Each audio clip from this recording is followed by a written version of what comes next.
Welcome to A&M News and welcome to yet another edition of A&M Adda. Guess who is there with me? No prizes for guessing.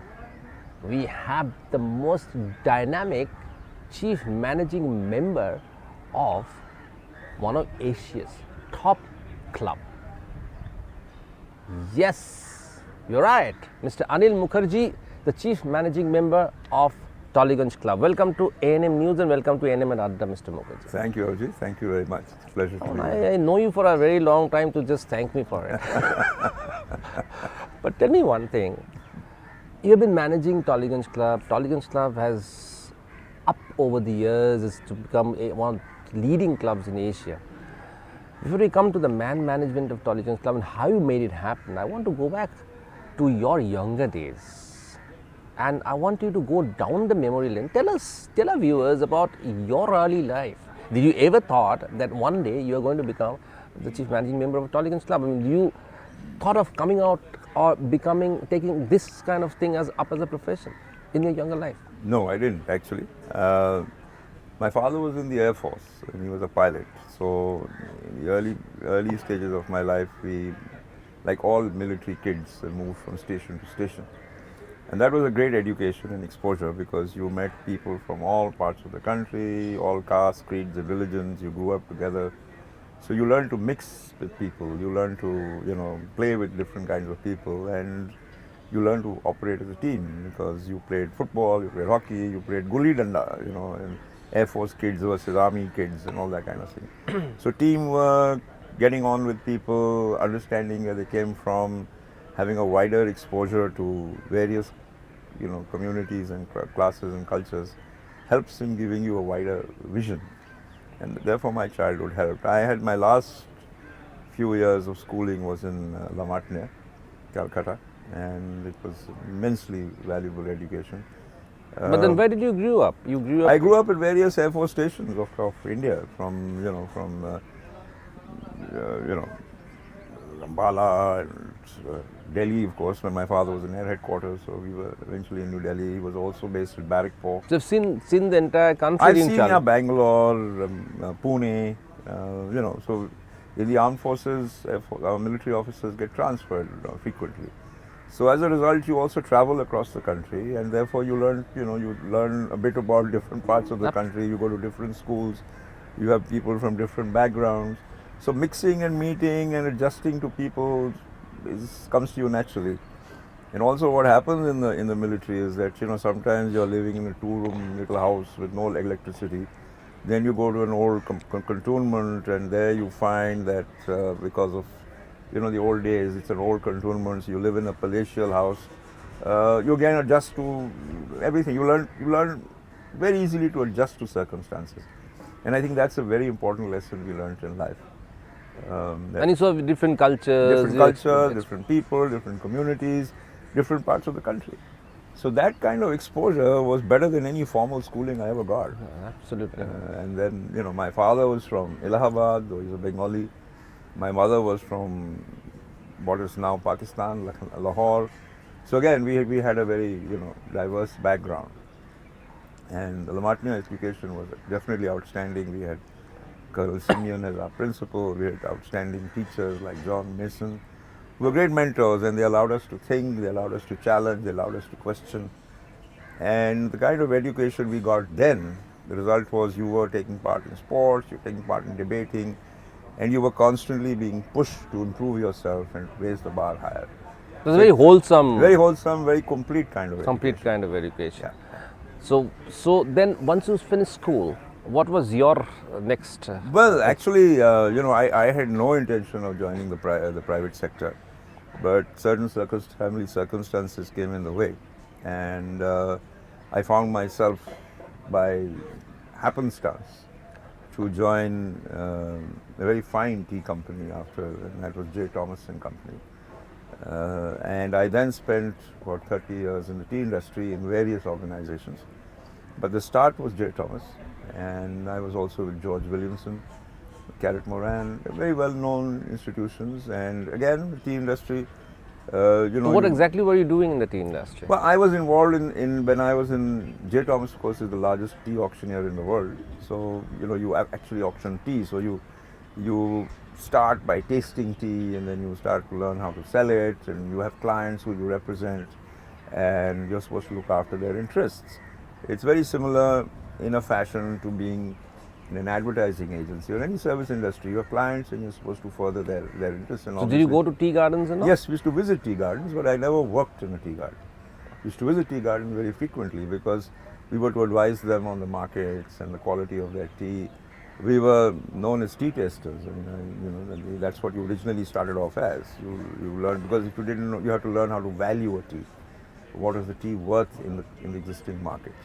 So you started off as trainee tea testers, and then you moved up as a tea taster. You went along the line to handling clients. And first, when you were young, you handled small clients, and then as you got more experience, you handled larger clients. So you were a people's person because you had to be. You were dealing with, especially in the 70s and 80s, you were dealing with somebody who belonged from diverse backgrounds because the ownership of tea had started to change.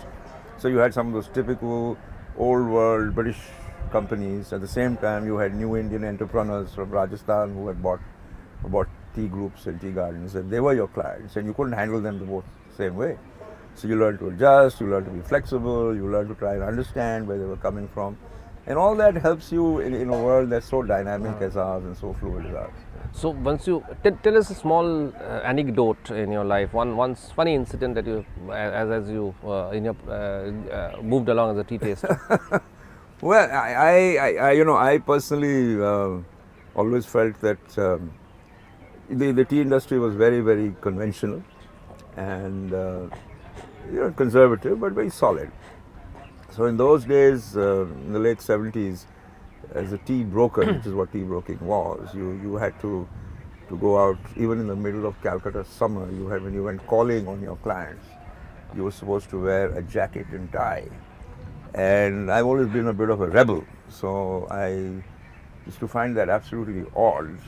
And I was one day going off to see my clients, and I had my no tie on, and I had just walking out in my shirt sleeves.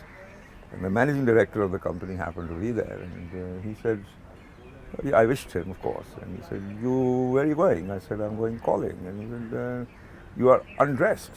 I said, I beg your pardon? I'm not undressed at all. He said, yes, you are. Where's your jacket and tie? So, that was the kind of stuff you had to do. You had to go back in the middle of summer and wear a jacket and tie.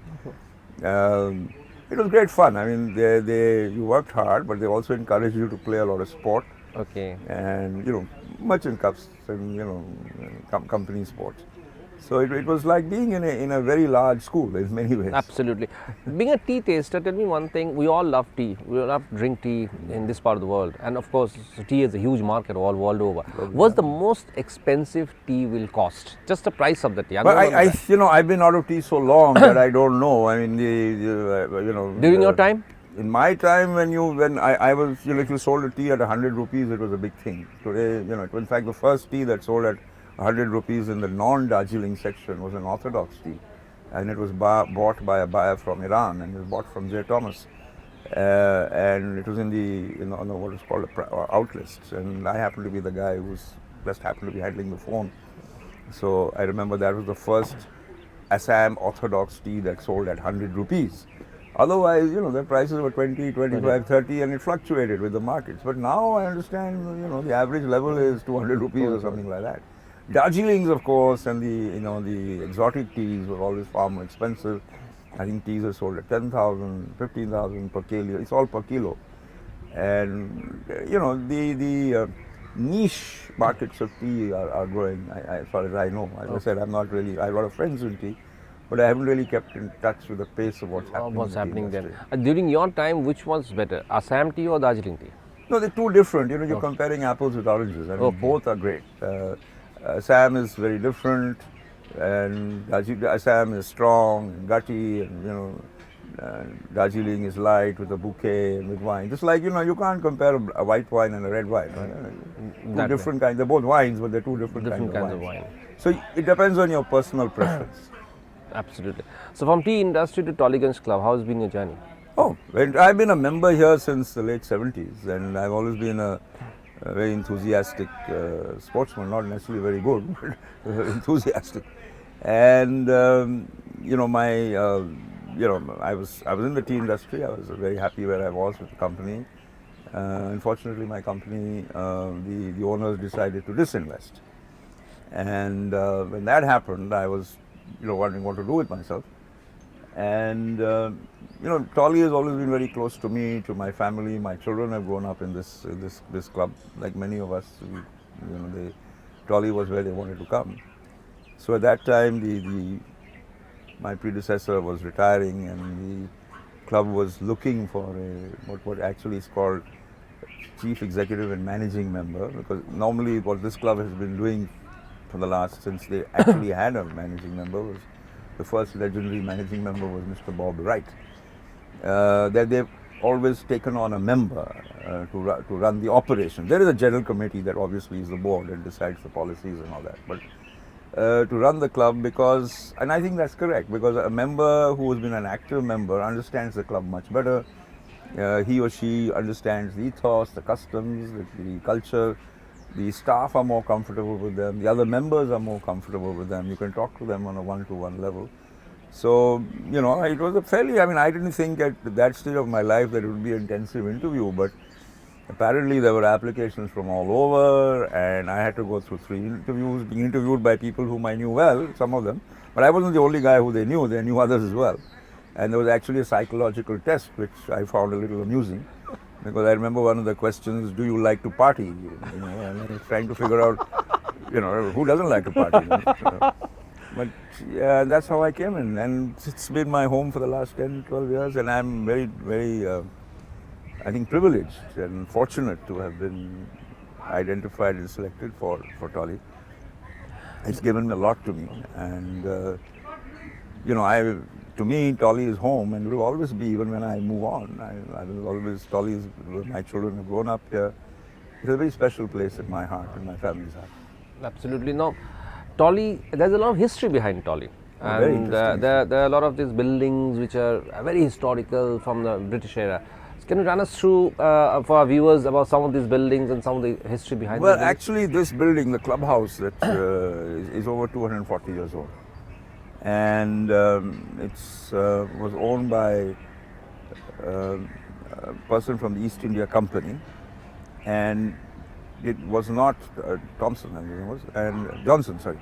And he worked with the East India Company, like most of those guys at that time. He was quite an adventurer, and he bought and sold this property, I think, twice or thrice.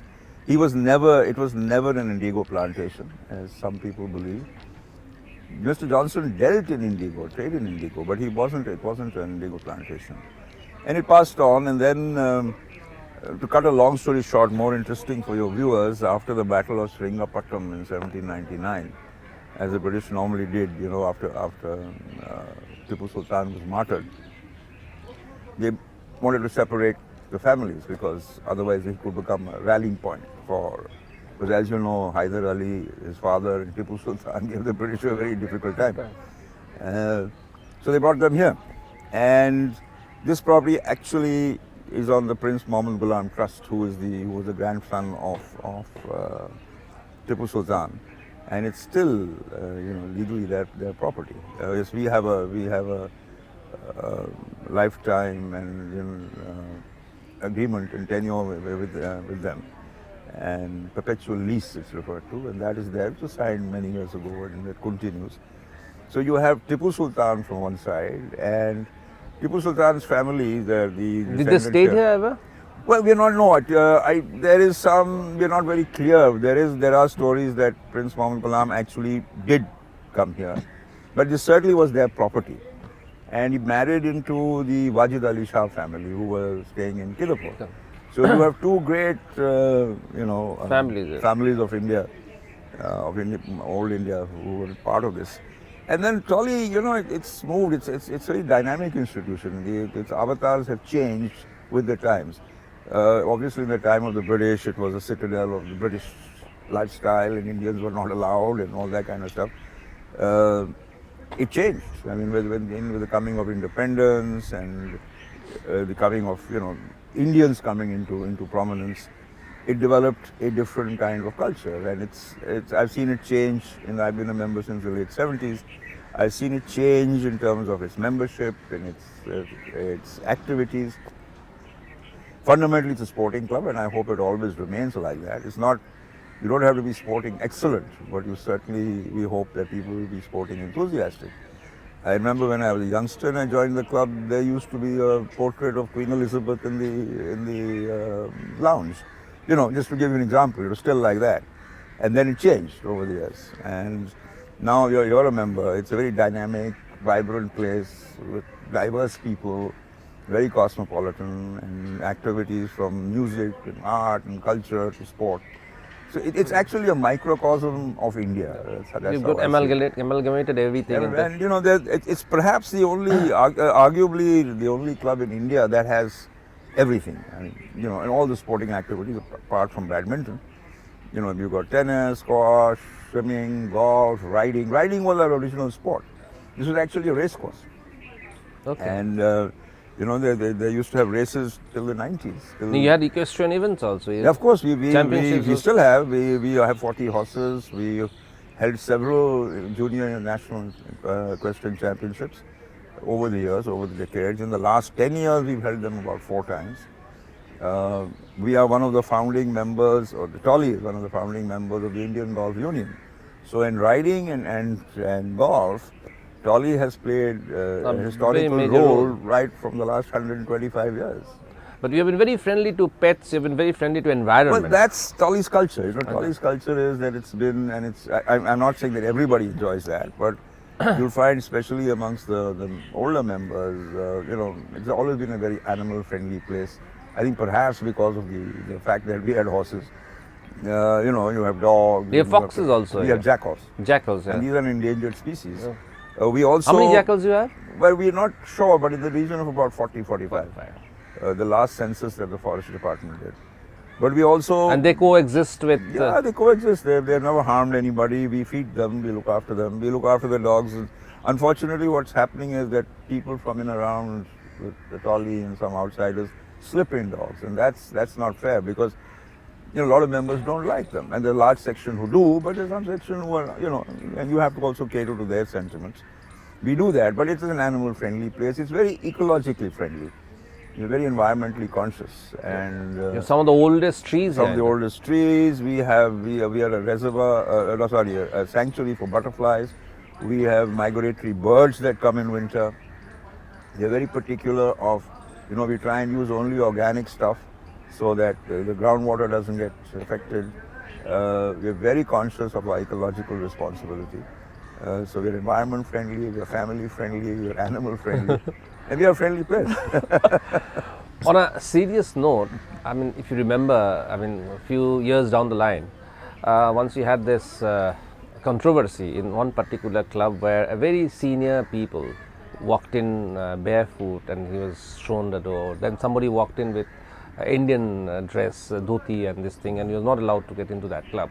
So, does Tolly, what is Tolly's belief in such? We don't have that. We believe that we have a dress code, but ours being a sports club, we have a very relaxed dress code. Obviously, dhoti Punjabi is absolutely permitted. So is chudidar kurta. You can be in a chudidar kurta and you're welcome to come to the club. We say strapped sandals or shoes, but that's the only criteria. And if you're coming from different parts of India, whatever your regional dress is, that's the most welcome. In the Northeast, some people have different dresses. They are most welcome to wear it here. We will not stop them. When you have foreign visitors, say from Africa, again, there are many who have different kind of dresses. They're welcome. We don't have anything like that you have to Indian. I mean, we are Indian. We are India. And I think really what is important about dressing is that you shouldn't be offensive to anybody else. As long as if you're a sports club, then you dress according to the occasion, according to the event, or according to where you are. Obviously, I wouldn't want to walk into a formal occasion wearing jeans and a t-shirt. I will wear, what appropriate clothes. But Indian dress is absolutely welcome here. churidar kurtas and dhoti punjabi. More importantly, the appropriate clothing is the order of the Really day. order of the day. We are very relaxed. We have a clothes, a clothes wear what you can wear and what you can't wear kind of stuff. But if you read it, which you probably got since you're a member, you'll find it's very relaxed, and you can wear pretty much anything you want. And over the years, we've relaxed a bit. Earlier, round neck t-shirts were not allowed, but that's a bit anachronistic not to allow them today. It's a part of fashion. The world's best dressed people today wear round neck t-shirts. So a lot of it, we believe our members have a sense of responsibility. They love this club. It's their club. We don't expect them to do anything that would in any way embarrass the institution. So you've been here over the years, you have steered this club to greater heights. Now, what has been, if I ask you for two very, something which you remember for the rest of your life, two incidents which you remember for the rest of your life, two very, very important incidents, what will those be? Well, I think one, of course, I must, since though I was reluctant, you brought me onto this thing.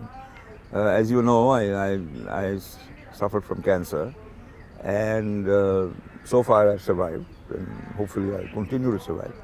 But I can tell you one thing. But I can more say you're a cancer survivor. Well, I don't know if I'm a survivor or not, but certainly I've survived so long. And one of the reasons I survived was the huge and humongous support that I got from the Tolleygunge Club. I'm not talking just about the financial support, because that would come from any company, any worthwhile company. But it was the way the staff rallied around, the way the members, my friends rallied around to support my wife, the way the president at that time, the late Mr. Karol Datta, stood by me. The other incident I'll always remember is when Umpan hit us. And we were in the midst of a lockdown, as you know. The club, we were devastated. We lost 73 trees, which broke our hearts, because, as I said, we are a very ecologically friendly club. 73. How many trees are there roughly? Oh, I tried over 140 varieties of trees, but I don't know the exact number. So there is a book. And we 73 trees fell. Were knocked down. We were able to restore, thanks to our environment committee and our staff. But Avijit, the way our staff came out, the way they came out, they worked through the night, through the day, and they're not all of them. There were the cooks, the bearers, the carpenters were coming out. They came to a man, they slogged and cleaned the place out. You could see that commitment to this institution, even to the extent there was a snake that got caught in nets in the water in that big tank, that pond that we have. And I just happened to be standing there walking around, and the effort they went to save that creature. So the commitment of our staff and the way they cleared and the way they stood by this institution during that devastating time is something that was always etched in my memory. Absolutely. That's fantastic. I mean, those are they were incredible memories. Incredible. But tell us, during Amphan, because you're surrounded by trees, absolutely, in a very natural atmosphere. I mean, you can't imagine such kind of a place in the middle of Kolkata. So, what was your experience?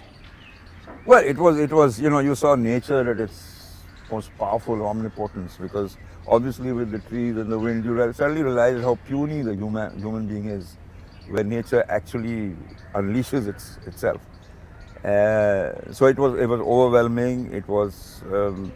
I wasn't frightened as much as I was overawed, as if you'd seen God, Because in a fashion you had seen God, and you saw the might of the universe. So that is what's etched in my memory, the sheer power and ferocity of nature.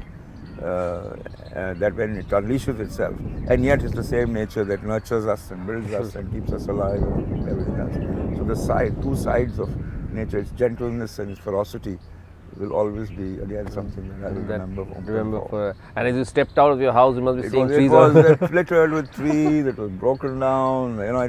You were obviously completely shattered when you saw 73 of our beautiful, when we counted them, and our wall had collapsed. So the first thing is, we were sort of in hell, and I remember, walking down one of the pathways, and suddenly the whole thing was barren. The trees had gone, and you were staring at a barren area which had for maybe 100 years, certainly for the last 40, 50 years those trees were there. And it reminded me of, I saw it and it reminded me of T.S. Eliot's Wasteland, when you saw that. That's the first thing that came into my mind, Wasteland. It was depressing, but there nature has rejuvenated itself, it's back again, it's all looking beautiful. Absolutely. So, the hope is always Hope there. is all there. What's been your biggest achievement in Tolly?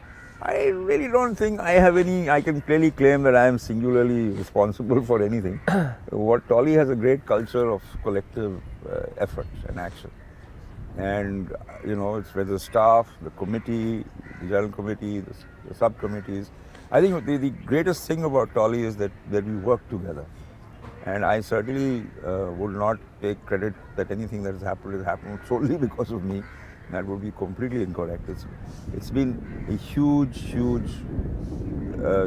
cooperation and teamwork, and I think that's I think where if I have contributed anything, it is the confidence that our staff and most of our members have Instill that confidence in amongst them to carry And on doing their work, and to unleash their own talents and to allow them to do things on their own.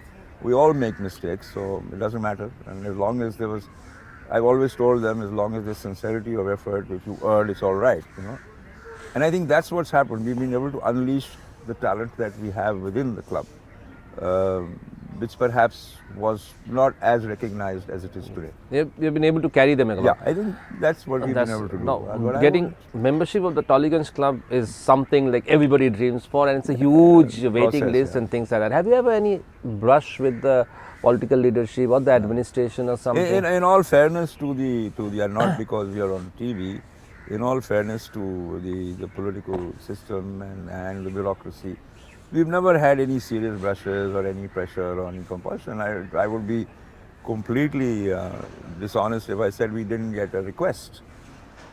But we've not been put under any pressure in that sense. No. So that way you've been, and I think, maybe the people concerned have felt that, Tolly is not the place to do that kind of stuff. So they've been pretty good with us. And over the years, your relationship with the presidents, and you have had a full cooperation with the presidents? Of course, many of them have been friends of mine. After all, I've been a member so long, and I've served on various committees of this club before I joined it. So it's a friendly club, and it's a very egalitarian club. It's a level playing field. And what is great about Tolly, I think I would arguably be the only place where the operations are entirely handled by the professional management. The policies, of course, are made by the board, like it should be. But by and large, the board stays at arm's length when it comes to operations. So it's unique to I think Tolly. It works very much like a company, where the CEO is actually the CEO to a large extent, which other clubs I think may or may not have. I really can't speak for them. So that's unique about this place. Any regrets? Who doesn't have regrets? But I don't have. I'm very happy to have been here. But no real serious regrets. It's been. I think there are many things I could have done better. But having grown up in a military family, it was you tried your best and you didn't do well. So stick your chin out, take it on the jaw, and move on and do better next time. So yes, there are some regrets. I could have done some things better. But isn't that we wouldn't be human if we didn't do that? Absolutely. And what's the message for the people? Who, the members? Members, people at large? Well, I just hope that the members, this is an iconic institution, the Tolly. It represents India through the centuries, last 125 years. I hope that the present members and the future generation of members are conscious of its values, as I said, all the values that we've spoken of, and I hope they do everything to nurture it. It's truly something to be proud of, because I know that many foreigners come from different parts of the country. I mean, they visit Calcutta, they have nothing to do with Tolly. And there are many older clubs, they may be going there, I don't know, but they certainly ring up and they say, we've heard of the Tollygunge Club, we'd like to come and visit it, would you allow us? So we are one of the landmarks of our city. And I hope that we nurture and preserve it and make it grow and develop as the years go on. That calls for a tourism potential of Tollygunge. Oh, there is, but we are a private club, so we have to handle that carefully. Whilst we certainly, we are proud to be a part of. We are proud to be a institution of Calcutta and Bengal and India. And we do support, like we support a lot of armed forces events.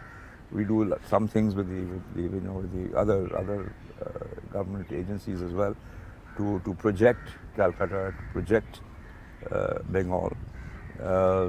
But at the same time, at the end of the day, we have to respect our members' sentiments. So we can't open it up to tourism, but certainly we have worked with the tourist department of Bengal, for golf tournaments and things like that. Because now India is a part of the global network. And if you want investors and you want people to come, especially from the developed countries, they require all this. For them, this is a way of life. And we are one of the institutions can provide all of it. Absolutely. Thank you so much for being with us. Thank you, Avijit. That was very interesting. That was very, very interesting. So we heard about Mr. Mukherjee's roller coaster ride throughout his life and the institution of Tolerance Club. So it's quite an educative. I mean, I never knew a lot of stuff that I came to know from you right now. So thanks again, and thanks for watching A&M News. Keep watching A&M Radda, and again come up with more interesting interviews in near future. Thank you. Thank you, sir. Thank you, Avijit.